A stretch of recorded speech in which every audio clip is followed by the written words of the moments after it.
Bonjour à toutes, bienvenue à cette table ronde organisée par le réseau de femmes entrepreneurs Et les filles, c'est jeudi, et par l'association 60 000 rebonds. Donc je suis Claire Riel, je suis salariée de l'association 60 000 rebonds et je suis accompagnée ce soir de Rolindes Arroyo, thérapeute au sein du réseau Et les filles, c'est jeudi, de Alexia Darve, entrepreneuse qui a été accompagnée par l'association 60 000 rebonds. Je suis également accompagnée de Delphine Aubin-Mousset, coach professionnelle, qui est bénévole au sein de 60 000 rebonds, et de Marie Rink, qui est aussi entrepreneuse et qui nous témoignera ce soir de son histoire. Bon, toutes et tous déjà vécu l'échec, que ce soit professionnellement ou personnellement, dans sa sphère intime ou au travail. Il peut nous renvoyer à quelque chose d'honteux, de douloureux, de gênant, dont on peine à parler des fois, qui nous affecte même plusieurs années après. Mais si nous portions sur l'échec un regard différent, nouveau, comme un tremplin vers la réussite, comme une opportunité de comprendre comment faire différemment la prochaine fois, apprendre sur soi, sur son fonctionnement, sur ses ressources aussi, se découvrir, être plus en phase avec soi-même, avec les autres. Alors comment appréhender cette expérience pour qu'elle soit plus simple à digérer ? Peut-on se relever d'une telle épreuve ? Si oui, comment, dans l'idéal ? Qu'est-ce que ça peut nous apprendre sur nous-mêmes ? Et puis comment se servir de cet échec pour nourrir sa créativité et son envie d'entreprendre ? Rolindes, tu es thérapeute depuis 10 ans auprès d'adultes, d'enfants et de couples. Tu possèdes également un doctorat en sciences de la vie. Et ce regard te permet de porter une attention particulière justement sur l'ingéniosité de la vie en général et sur l'adaptation que la vie peut avoir à son environnement. C'est ça. Et justement, à l'instar des graines qui germent et se développent pour devenir des arbres, des plantes, l'humain a également une capacité de croissance qui nécessite d'expérimenter l'échec. Est-ce que tu peux nous en dire deux mots ? Oui, ce qu'on peut dire, c'est que l'échec fait vraiment partie de la croissance. C'est, les enfants l'expérimentent. Et heureusement qu'ils peuvent l'expérimenter. Ils expérimentent des échecs, des réussites, des essais, des erreurs. Et c'est vraiment ce qui va être la façon dont l'environnement va l'accueillir qui va pouvoir faire la différence après. Et adultes, on passe tous par des moments d'échec. Et on vit tous la même chose. Ce qui va être différent, c'est qu'on ne va pas le vivre avec la même intensité, au même rythme. Mais la réalité, c'est que voilà, ça fait partie de la vie et c'est une réalité dont chacun d'entre nous est confronté. Et en fait, ce que l'on ne dit pas assez, c'est que les émotions par lesquelles on va passer à des rythmes différents, à des intensités différentes, comme je l'ai dit tout à l'heure, fait vraiment partie de quelque chose de normal. Et ça, c'est pas assez dit par rapport au regard qu'on peut porter sur l'échec. Et ce qui compte, en fait, c'est que les entrepreneurs puissent un peu plus être connectés à leurs émotions. Et je pense qu'on en parlera un peu plus loin. Voilà. Et ce qui pose problème, c'est que le déni émotionnel va être un frein à l'apprentissage et au rebond. Et c'est vraiment un endroit essentiel. Merci beaucoup. Je vais me tourner vers vous, Marie et Alexia. Donc vous êtes toutes les deux entrepreneuses et vous avez connu dans des contextes différents l'arrêt de votre activité. Donc Alexia, tu es originaire de Savoie et tu as pourtant fait une école de commerce à Nice. Donc cette bougeotte ne semble pas t'avoir quittée, puisque après avoir vécu et travaillé en tant que directrice commerciale aux États-Unis, tu as ensuite bougé en Espagne, en Suède, en Suisse. Donc dès qu'il fait chaud, tu vas dans le froid et inversement. Tu as créé en 2016 une agence événementielle. Oui. Dans quel état d'esprit tu es à ce moment-là ? En 2016, je me lance dans l'aventure d'être entrepreneuse parce qu'autour de moi, il y a plein d'entrepreneurs et de personnes qui réussissent leurs projets, leur société. Donc je me dis, pourquoi pas moi ? L'agence événementielle, je la crée, mais pas un matin comme ça en me levant de mon lit. Je la crée vraiment en faisant un business plan, en analysant le marché, en faisant une étude. Vraiment, je borde au maximum tout pour me lancer dans cette aventure-là. Et c'est vrai que j'envisage tout, c'est-à-dire comment développer la société, plus tard, si ça fonctionne bien, quels locaux je vais pouvoir m'installer. Vraiment, j'envisage absolument tout, mais l'échec, c'est absolument pas du tout dans l'équation, en fait. À ce moment-là, je n'imagine même pas ne pas pouvoir réussir, en fait. Et pourtant, en fin d'année 2019, l'entreprise fait face à des difficultés et c'est quelques mois plus tard, en février 2020, donc la liquidation judiciaire est prononcée, c'est terminé. J'imagine qu'on traverse plusieurs phases à ce moment-là. Est-ce que toi, tu le vis à ce moment-là comme un échec ? Tu mets ce mot là-dessus sur ta situation ? À ce moment-là, effectivement, on passe par plusieurs phases. On passe par la phase de... pour moi, mon entreprise, c'était mon bébé. Ça faisait partie intégrante de qui j'étais. Ça faisait aussi ma fierté, hein, vraiment. Donc, on passe par le côté de déceptif. Et puis, on arrive très vite dans le questionnement de qu'est-ce que j'ai pas fait, qu'est-ce que j'ai pas réussi, à quoi je n'ai pas pensé, pourquoi moi, enfin voilà, on en est vraiment dans un questionnement sévère sur soi.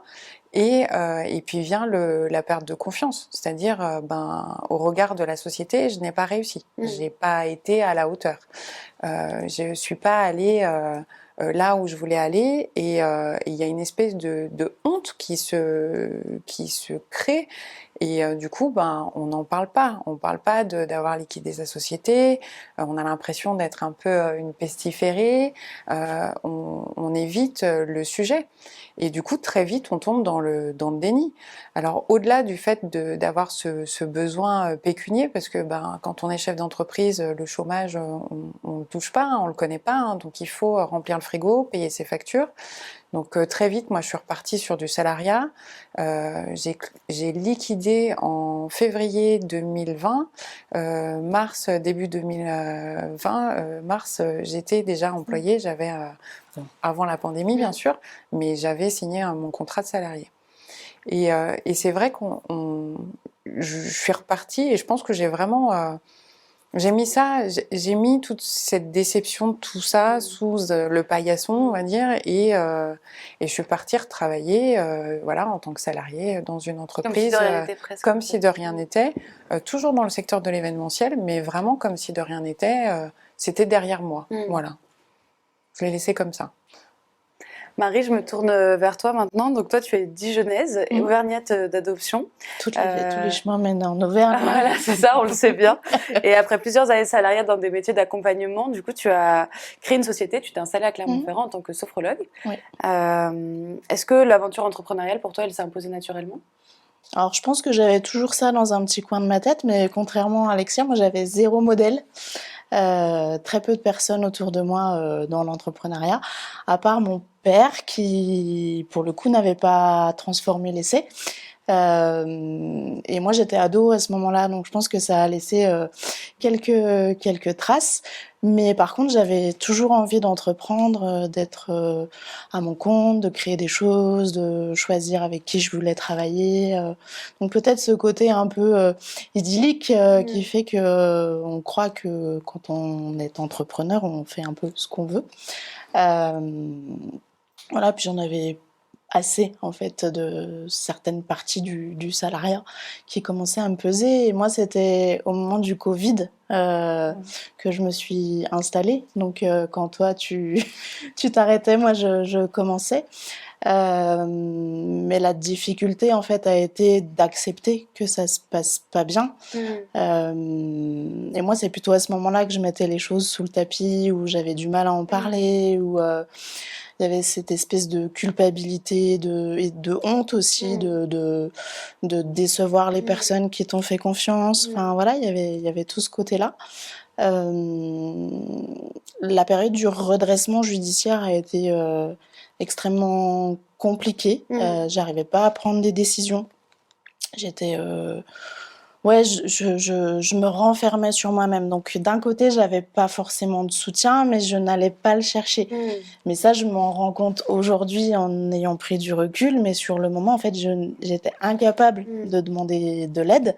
Et parfois, ça passait par la complainte ou des postures qui étaient peut-être pas adaptées à ce moment-là.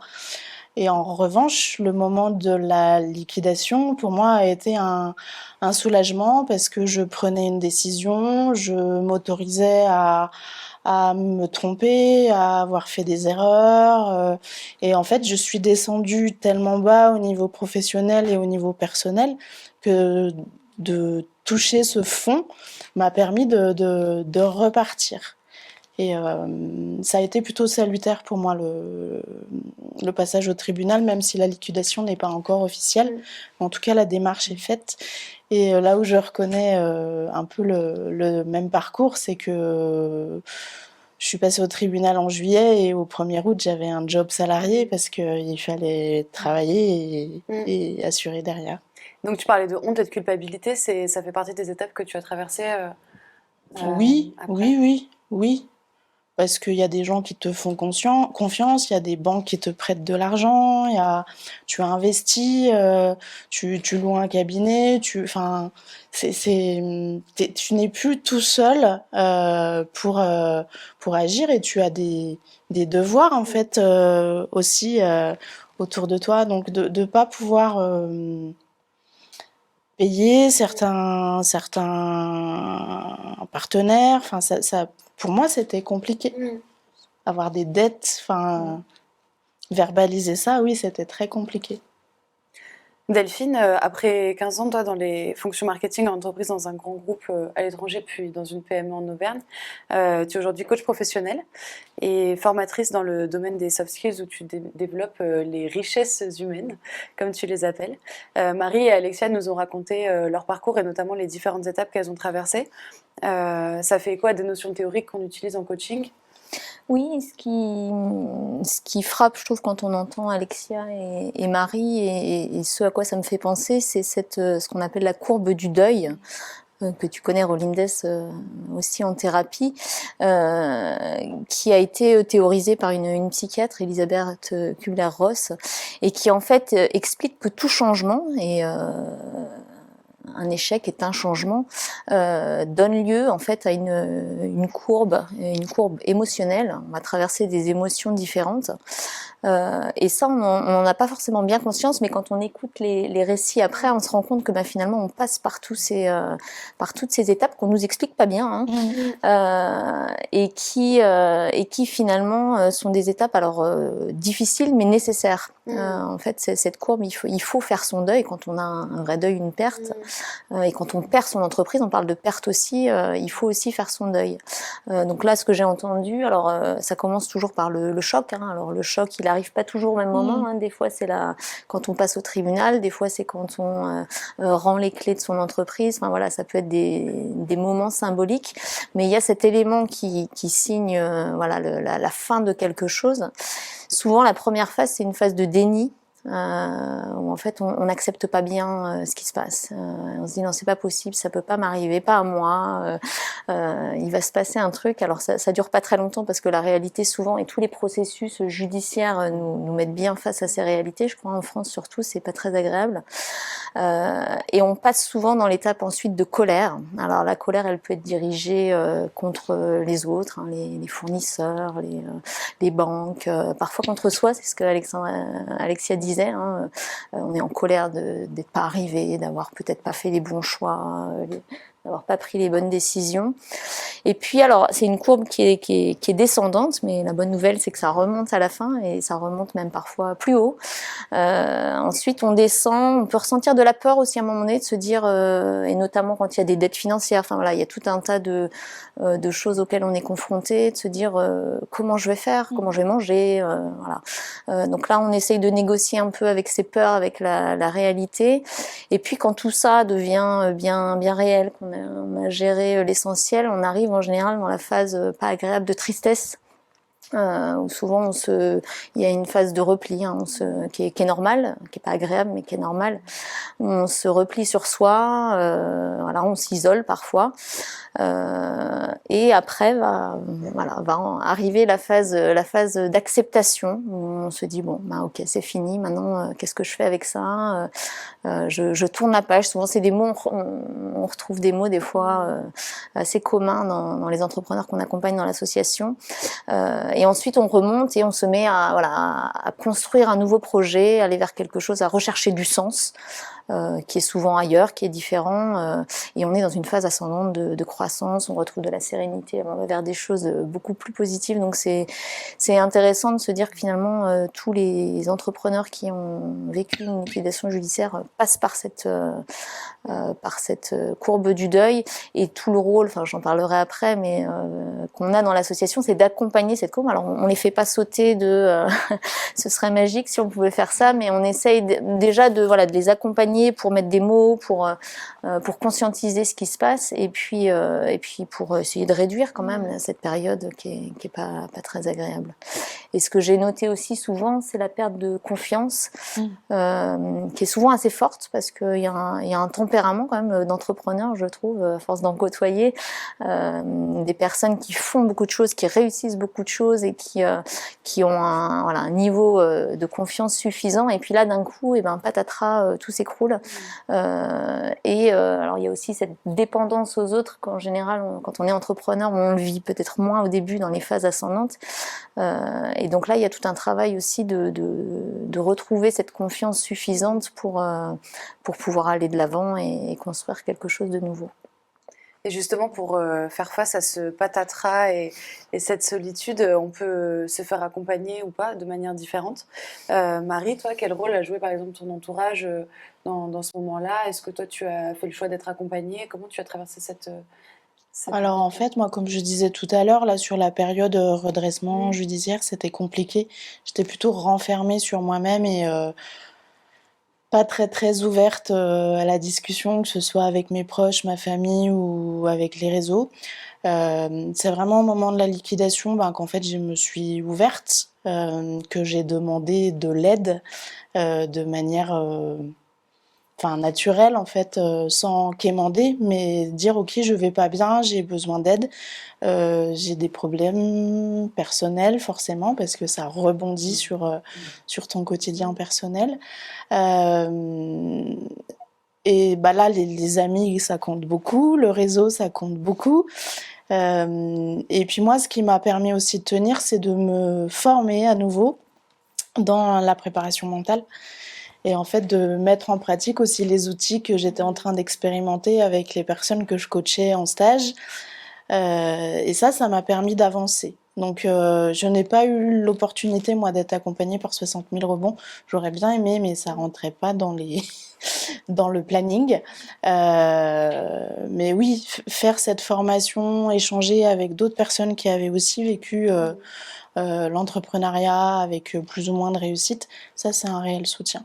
Mais vraiment, moi, ce qui m'a aidée, c'est prendre conscience que j'avais le droit de dire je ne vais pas bien, je n'y arrive pas, je me sens à ma place quand je fais mon travail d'entrepreneur, mais là, pour le moment, c'est pas possible. Donc oui, oser demander de l'aide, c'est vraiment hyper important, parce que souvent, c'est un frein majeur.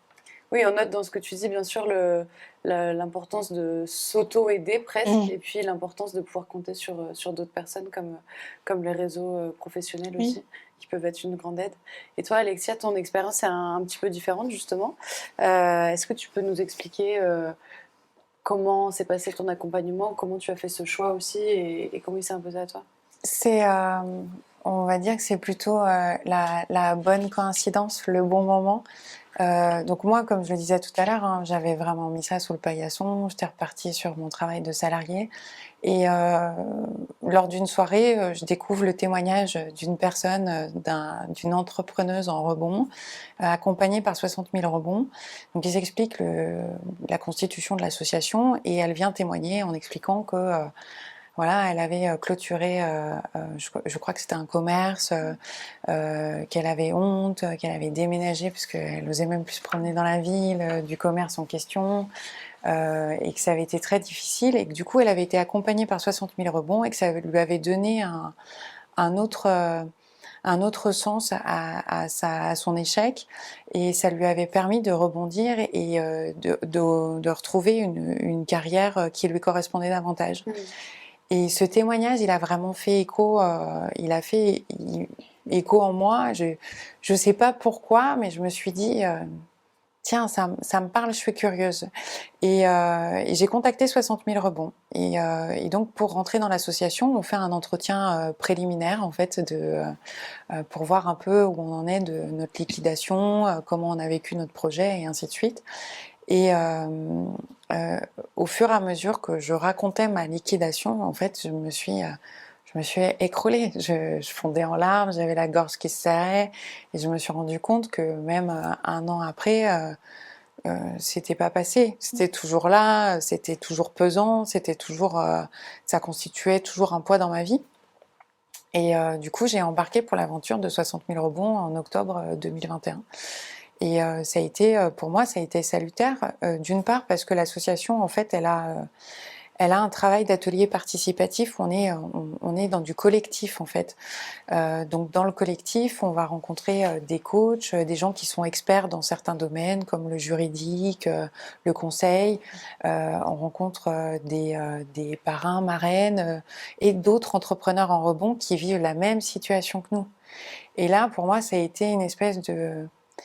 Je me gargarise pas du malheur des autres, mais j'ai été vraiment, je me suis dit, waouh, j'ai été surprise de ne pas être la seule à ressentir tout ça en fait. Et les autres entrepreneurs en rebond étaient dans le même état que moi, en vrac, vraiment fracassés. Effectivement, ça impacte la vie professionnelle comme la vie personnelle. On avait tous un peu nos histoires différentes de liquidation, mais on était tous dans le même état, quoi. On avait perdu confiance et on savait plus trop où donner, où tourner la tête en tout cas. Donc il y a un espèce de soulagement de voir qu'on n'est pas seul face à ça, en tout cas qu'on n'est pas les seuls à ressentir ça. Et puis il y a un autre soulagement qui est que on se sent écouté parce que même nos proches ont du mal à comprendre. Dès l'instant où on n'est pas passé par le parcours d'entrepreneur, c'est quand même assez difficile de faire comprendre à quelqu'un ce qu'on vit quand on vit une liquidation, la fin de quelque chose. Et du coup, là, dans ces moments collectifs que 60 000 rebonds permet d'avoir une fois par mois, on est écouté. On est écouté, on peut s'exprimer, on peut parler de ce qui nous pose problème, on peut se confier. C'est fait avec beaucoup d'écoute et de bienveillance. Et du coup, ça laisse aussi, ça permet de sortir un peu ce qui nous pèse en fait. Et ce que j'ai apprécié aussi dans l'association, c'est que après il y a un coaching un peu plus individuel. Il y a 7 séances, je crois que je dis juste, puisque Delphine est coach à 60 000 rebonds. Ça n'a pas été ma coach à me suivre, mais en tout cas elle est coach aussi. Donc on a 7 séances. Et sur ces séances-là, on démêle un peu le côté émotionnel, on va dire, et factuel. On démêle ce fil-là pour laisser accueillir ce que tu disais tout à l'heure, accueillir l'émotion, donc vraiment être dans cet accueil d'émotions qu'on vit, et puis factuellement, qu'est-ce qui s'est passé dans notre société et ce que ça a provoqué chez nous. Et puis ça permet aussi de prendre du recul et de se dire, ben ouais, ok, super, j'ai fait ça, j'ai pas réussi, mais j'ai fait ça, et je suis allée là. Et je suis allée chercher ça. En tout cas, moi, ces séances de coaching m'ont permis vraiment de reprendre confiance en moi, de me retrouver, de retrouver en tout cas une personne qui faisait face à ses erreurs, à ses expériences, et qui savait de nouveau ce qu'elle valait. Et vraiment reprendre confiance en mes compétences. Et puis après, on est accompagné aussi par un parrain. Qui est parrain ou marraine, okay, qui est plus un espèce de coach carrière, qui est là pour nous aider sur quelles sont les prochaines étapes maintenant que tu te sens prête à faire autre chose, et comment est-ce que je peux t'aider à aller vers ta prochaine suite de carrière, étape de carrière en fait. Et moi, ça a été salutaire. Je cherchais pas forcément de l'aide, c'est arrivé à ce moment-là. Et sans cette aide-là, je ne serais pas où je suis aujourd'hui. Aujourd'hui, je suis de nouveau entrepreneur. J'ai remonté ma société, et la chose la plus... je crois que le cadeau de de cet échec, en fait, de cette expérience, c'est que aujourd'hui, je repars sachant que demain, ça peut ne pas marcher. Je peux me tromper. Ça peut être un échec. Mais aujourd'hui, j'en suis consciente, et surtout, je sais que j'ai les ressources nécessaires pour pouvoir rebondir, en fait. Et ça a été, pour moi, ça a été un vrai déclic. Donc merci 60 000 rebonds. Vraiment. Rolindes, en effet, donc tout le monde réagit pas forcément de la même manière dans ces situations-là et la capacité à demander de l'aide ou à la saisir, elle est différente d'un individu à un autre. Est-ce que c'est dépendant de notre personnalité, en fait, de notre éducation, de notre environnement, de quoi c'est dépendant? En fait, en réalité, on n'a pas tous le même seuil de tolérance à l'échec. C'est très lié à notre histoire, notre personnalité, et au moment où ça arrive dans sa vie. Parce que ça peut dépendre aussi beaucoup de l'environnement. Et tu as bien expliqué combien, à un moment donné, ça a été salutaire, l'environnement aidant. Et là où ça peut être catastrophique, c'est quand le seuil de tolérance est bas et en plus, dans son environnement, c'est aggravant parce que c'est un environnement qui ne peut pas être soutenant, qui ne peut pas comprendre. J'ai bien aimé ce que tu disais, cet endroit d'être écouté, et parce que c'est une expérience traumatisante. N'ayons pas peur des mots à cet endroit-là, et c'est un moment essentiel où il y a besoin d'être compris, mais réellement compris dans cette expérience. Donc ce seuil de tolérance, il est vraiment très, il est personnel. Et je me dis que changer de regard sur l'échec, c'est commencer à changer de regard sur soi. Évidemment, on peut travailler sur changer de regard au sein de la société, il y a encore beaucoup de choses à faire, mais c'est déjà de soi à soi. Et quand tu dis que voilà, maintenant tu intègres la question de l'échec dans ton parcours, c'est ça, c'est comment finalement avoir une conscience plus aiguë de soi-même, une conscience plus fine de ce par quoi on passe, de ses intuitions, de ses fantasmes, là où quand l'échec n'a pas sa place, combien peut-être quand vous refaites le film, vous dire mais peut-être là j'avais un indice mais je l'ai pas entendu, je l'ai pas écouté. Donc c'est vraiment augmenter sa conscience de soi et puis prendre un principe de réalité, c'est-à-dire que l'entrepreneuriat c'est un risque. Qui dit risque dit qu'il y a une part de hasard. Et on peut être aussi bon que l'on veut, parfois, il n'y a pas l'alignement des planètes comme on voudrait, et c'est de pouvoir aussi être tranquille avec cette dimension, et de pouvoir mettre en perspective cette question de l'échec.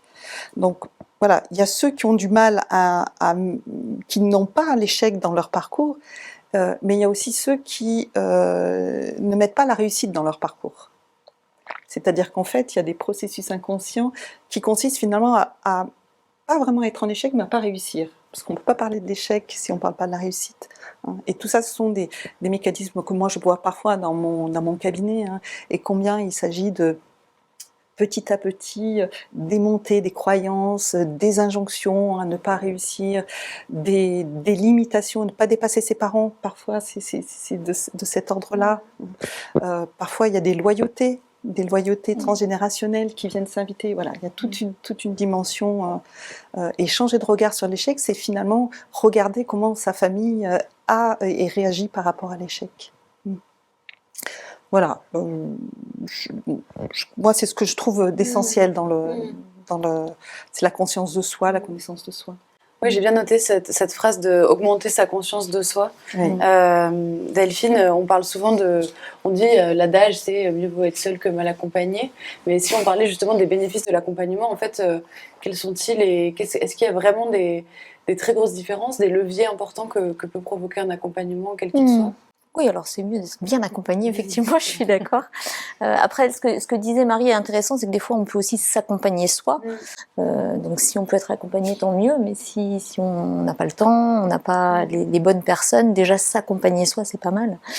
Mais après, effectivement, nous, ce qu'on voit chez 60 000 rebonds, ce à quoi on contribue, c'est pas d'effacer l'échec, de ne pas en parler, c'est de réduire, en fait, réduire le temps et faciliter le rebond. Donc c'est d'accompagner cette courbe pour que le rebond se fasse le plus fluidement et facilement possible. Et ce qu'on offre et ce dont Alexia témoignait, c'est vraiment un espace de bienveillance et de sécurité surtout. En fait, un espace où on se sent assez en sécurité, en confiance pour pouvoir dire les choses, les partager.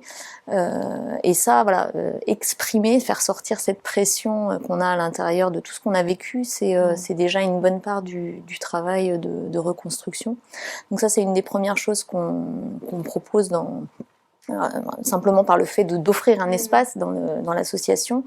Et après, il y a tout un travail effectivement, alors qui est fait soit avec le coach d'abord, parce qu'on part du principe, on parlait de la confiance tout à l'heure, que quand on n'a pas reconstruit ce socle suffisant de confiance, construire un projet professionnel durable, c'est difficile. Donc il y a tout un travail d'analyse en fait de ce qui s'est passé, regarder différemment. Donc c'est ce dont tu parlais, Rolindès, voilà, changer son regard, son propre regard sur ce qui s'est passé.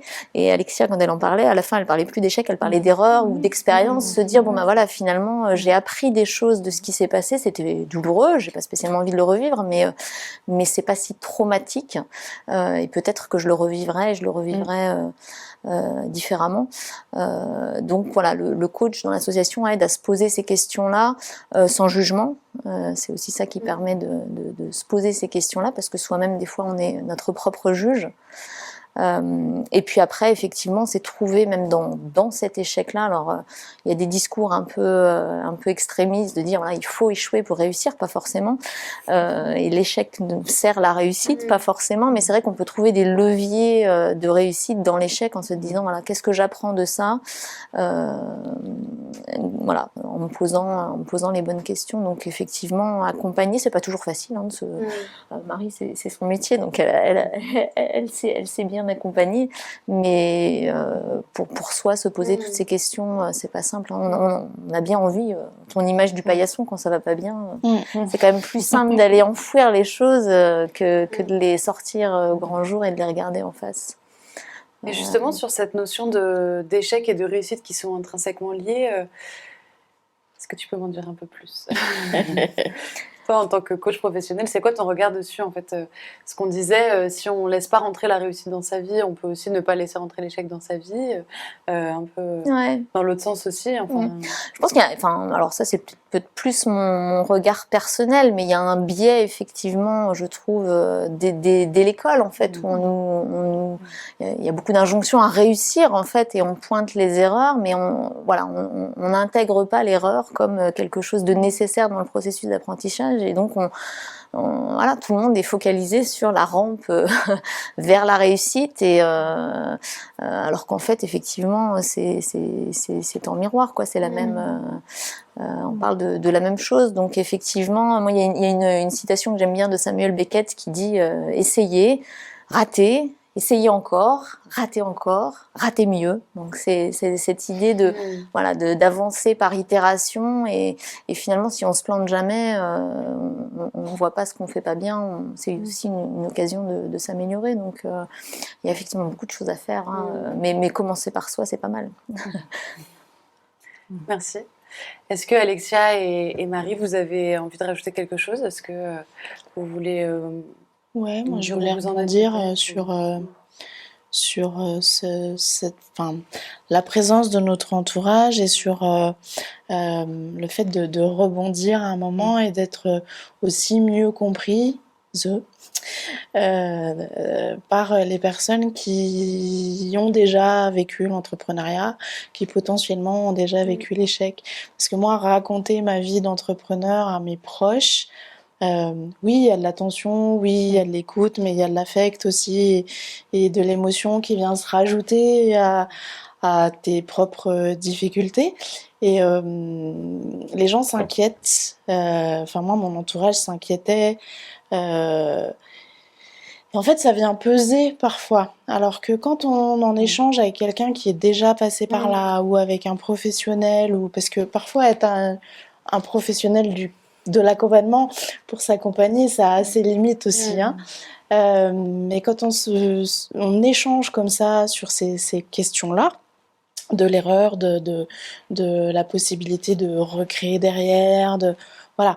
Moi, autour de moi, c'était ah bah oui, mais maintenant que tu vas liquider, tu arrêtes l'entrepreneuriat. Ben non, en fait. Ah oui, mais si, il faut que tu trouves un CDI. Oui, mais c'est pas mon objectif. C'est pas parce que je n'ai pas réussi cette fois que potentiellement derrière il y aura pas d'autres idées. Et entreprendre, ok, c'est pas que l'entrepreneuriat. Tu peux entreprendre en étant salarié. C'est un état d'esprit pour moi. Mais voilà, il faut réussir à trouver cet équilibre entre ce que les gens viennent projeter sur ta propre histoire d'échec, voilà, de parcours de vie un peu plus chaotique, et avec aussi parfois une vision de Marie, elle est forte, Marie, elle va rebondir. Oui, mais Marie, des fois, elle va pas bien non plus, et c'est pas pour autant qu'elle a pas envie de recommencer. Donc aujourd'hui, je suis salariée, mais je suis aussi entrepreneur euh, parce que c'est ça qui me donne l'envie de me lever le matin. Donc voilà, c'est aussi concilier ça et refaire les choses peut-être différemment ou de la même façon, mais avec un autre état d'esprit. Enfin, il y a plein de petites choses comme ça, comme tu disais, Rolindez, sur les intuitions qu'on n'a pas écoutées, les ressentis qu'on n'a pas écoutés, les conseils qu'on a trop écoutés peut-être. Voilà, et ce temps de la reconstruction, de la remontée là sur la courbe du deuil, c'est aussi repartir comme quand on apprend à marcher quand on est gamin, quoi. Enfin, c'est aussi ça. Oui, c'est s'écouter soi et pouvoir aussi compter sur ses pairs, PAIRS, C'est ça. pour en parler. C'est ça. Et t'as raison, hein, il y a vraiment, je pense qu'une fois qu'on a goûté à la vie d'entrepreneur et l'état d'esprit qu'il faut pour mettre tout ça en œuvre, on a du mal à passer à autre chose. On a vraiment du mal à passer à autre chose.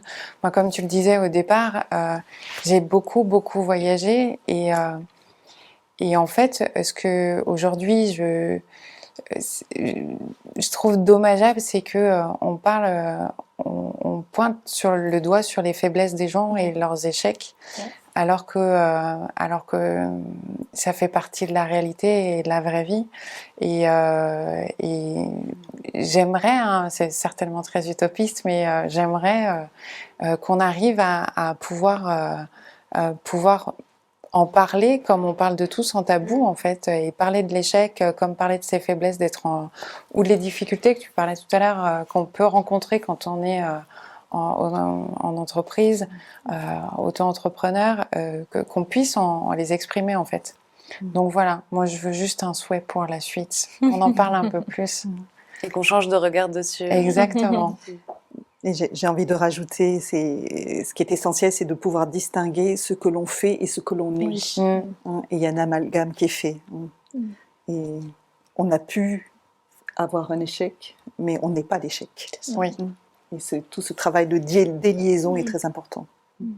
C'est une parfaite conclusion. Merci beaucoup Marie et Alexia pour vos témoignages. Et puis merci à Rolindez et Delphine pour vos regards de professionnels.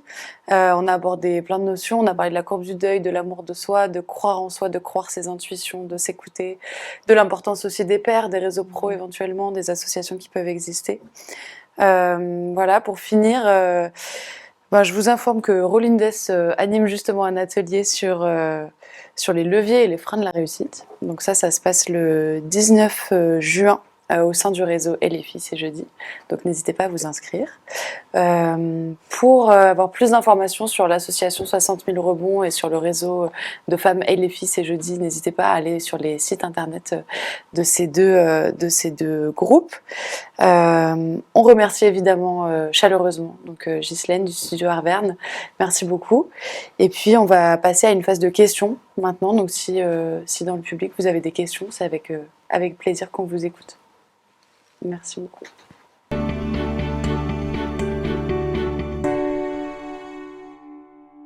Je trouve dans ces réseaux féminins beaucoup plus de discussions sur effectivement nos difficultés.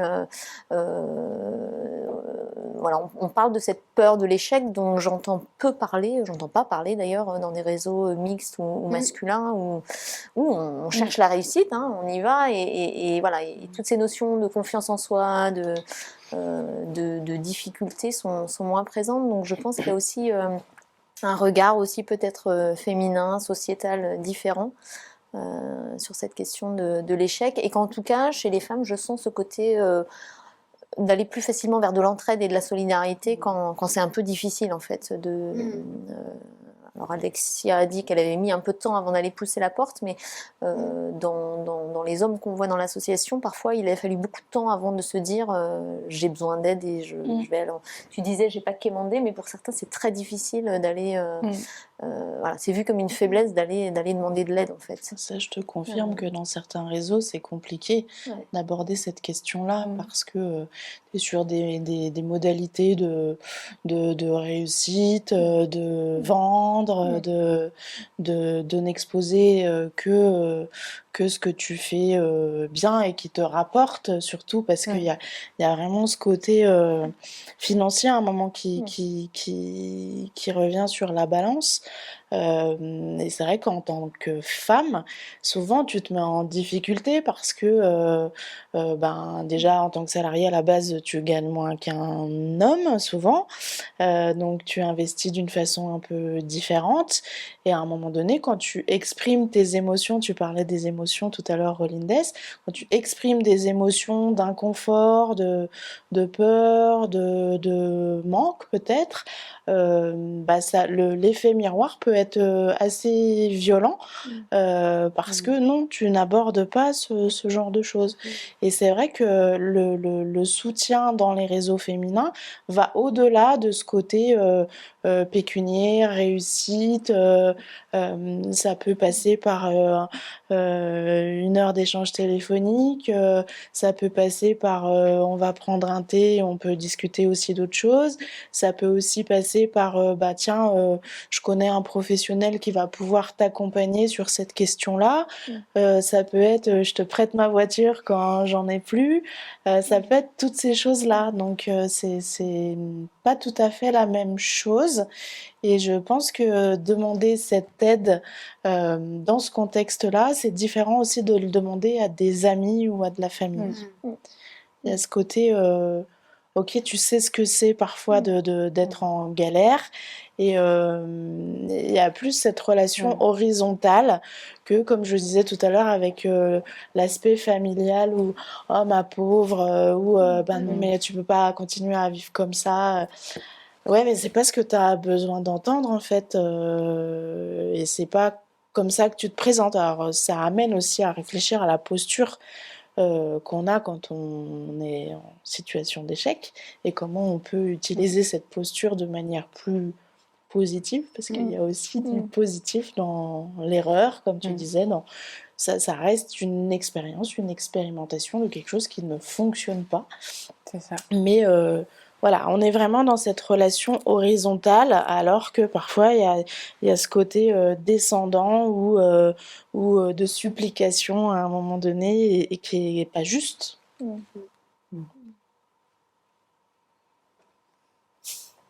J'aime bien, comme tu dis, cette solidarité en fait face à la fois la réussite et de se dire dans ce réseau-là, moi quand j'en entends parler, je me dis mais moi je n'y suis pas, mais si j'y étais, j'apprécierais qu'il y ait cette réciprocité. Et je pense que c'est très présent.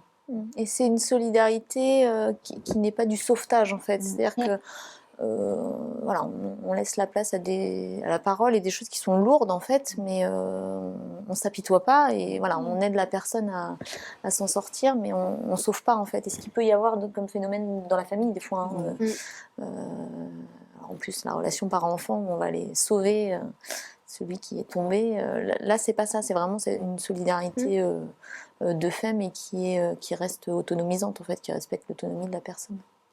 Et puis qui responsabilise en fait chacune des parties sans apporter de la culpabilité. C'est ça. Donc, et ça, c'est majeur quand tu es entrepreneur, parce que tu es responsable des choix que tu as faits, des décisions que tu as prises, mais c'est pas pour autant que tu es coupable que ça n'ait pas fonctionné, parce qu'à l'instant T où tu as pensé cette solution, cette prise de décision, c'était juste pour toi.